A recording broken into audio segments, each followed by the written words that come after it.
Hello, I am Matt Williamson at Williamson NFL. How's everyone doing? Kind of in a quiet time of the NFL season, but I wanted to put a bow on the schedule and really take things a lot deeper.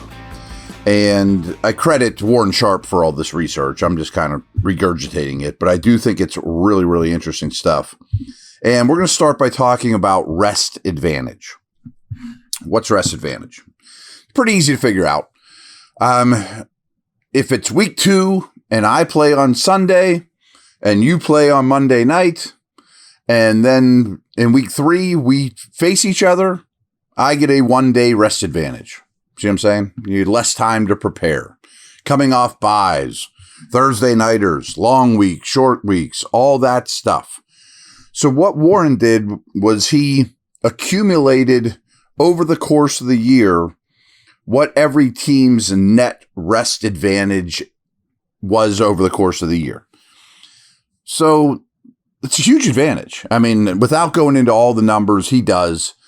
When you have 1-day rest advantage, you win X percent. I mean, if you have 3 days rest advantage, you get X percent, blah, blah, blah. Rest advantage is huge. And over the course of the year, it can really add up. And there's more of it now than ever because, I mean, really go back in NFL history. Thursday night games, 3 games in 11 days from the Steelers, Christmas days, Thanksgiving, all this stuff. So it really does add up, and it ends up being a huge advantage. And speaking of huge advantages, Warren's been doing this for some time. And when he did this a year ago, the Ravens end up having the best rest advantage the most in NFL history last year. It's big, man. They had a really good year. Their offense had very few injuries, and it matters. So who are the teams with the best rest advantage this year? The Lions are plus 13. They have 13 more days of rest than their collective opponents.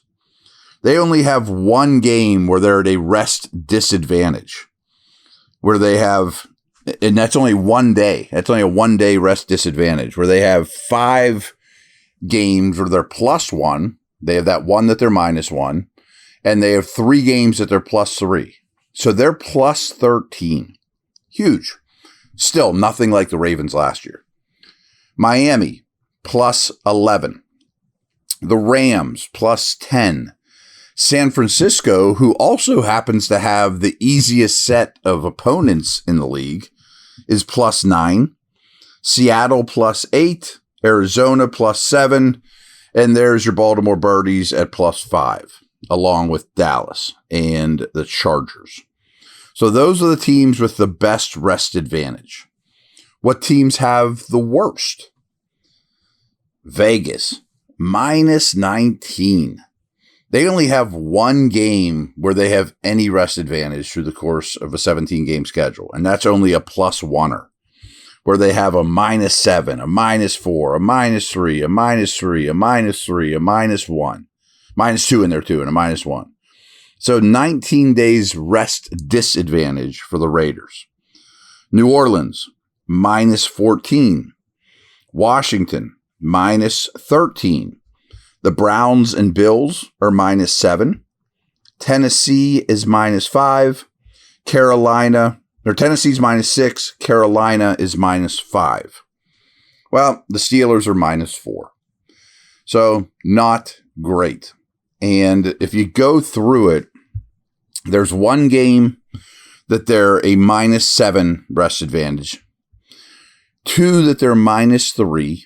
There's another one that they're minus 1. Then they have 1 where they're plus 3, and they have 1 where they're plus 7. So there you have it. Not great, but it's closer to the middle than, it's not great. So just running through the division again. Ravens, plus 5. Cincy, plus 3. Steelers, minus 4. Browns, minus 7. So it doesn't sound great for the Steelers, but it's not the worst. I think last year's was worse off the top of my head. But if you break it down into a couple other categories, only the Raiders have it worse in these categories. How many days does your opponent have over 7 days to prepare? How many games? The Steelers have 5 of those instances where their opponent has over 7 days to prepare. They have 4 of those instances. I think I said 5. 4, which is, other than the Raiders and 2 other teams, the most in the league. But how many days do your opponents have under 7 days to prepare? There's only 1 of those that the Steelers benefit from. Only 1 all year. So in that way, they're -3, which is only better than the Raiders. Raiders are -4. Here's another one that's not so great for the Steelers. Games with more or less rest than their opponent. Steelers have more rest than their opponent twice. They have less rest than their opponent 4 times. That makes them -2. I think we can figure out the math. And once again, only the Raiders have more. The Raiders are -5. -2 ties for 31st. Not great. Here's another one. Short week road games. That's something that the NFL definitely tries to avoid.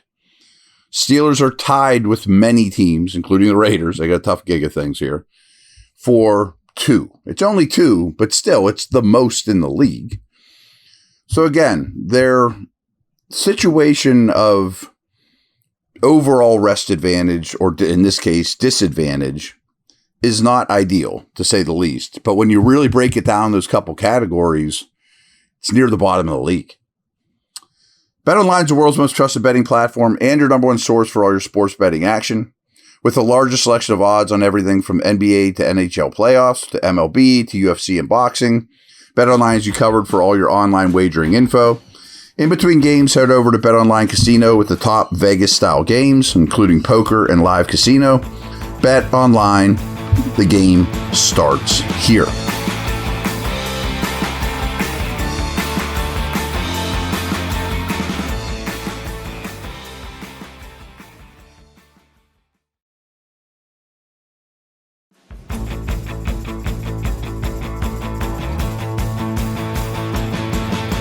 All right, last little nugget on scheduling.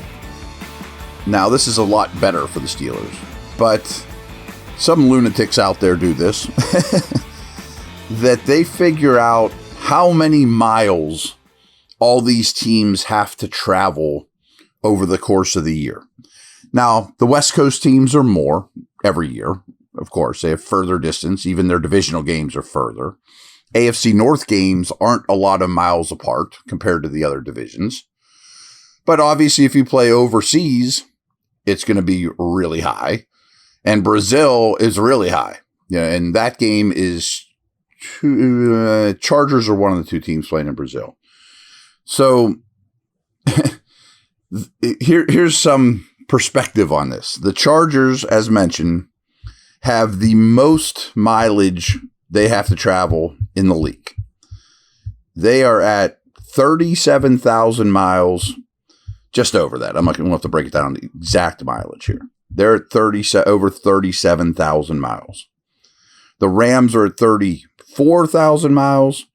The Seahawks are at 31, and the Jags are at 29,000 miles of travel.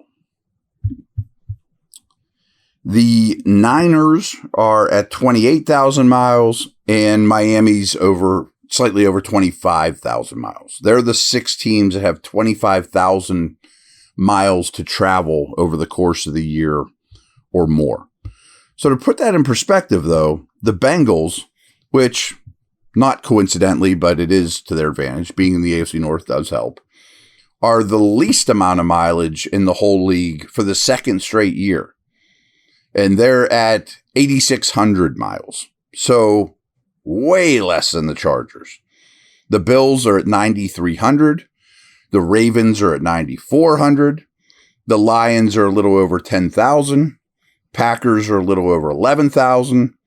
Bears at 12,500, along with the Patriots at 12,500. And then your Steelers come in, 25th. If 1 is the most, they're 25th. despite going to Dublin. So they're at 15,059 miles is how much they'll travel to their respective opponents.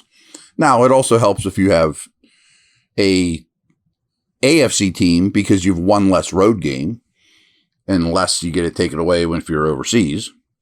The Browns are slightly better than the Steelers. They're also at 15,000, but like 30 miles difference. So in the division again, Browns have the fewest or the most miles to travel, just over 15,000. They're basically tied with the Steelers at 15,000. Ravens are 9,400, and the Bengals are at 8,600. Again, that's compared to 37,000 for the Chargers. Now, I think the rest advantage part of this podcast is way more relevant than how many miles you travel over the course of the year. But this is a physical demanding sport that goes 18 weeks before the playoffs, let alone the preseason travel. And it can wear you out, Some of these have many different time zones they're going to be playing games in. It matters. But I also think in today's world, with travel being much better, that's nothing like playing on a short week or giving your opponent an advantage of an entire day of rest. And I should have mentioned, of course, preparation. I mean, you're breaking down film, you get one more practice, et cetera, et cetera, et cetera. So I found the first part of this really interesting and wanted to throw in the mileage stuff as well. All right, everyone, take care. We'll talk later.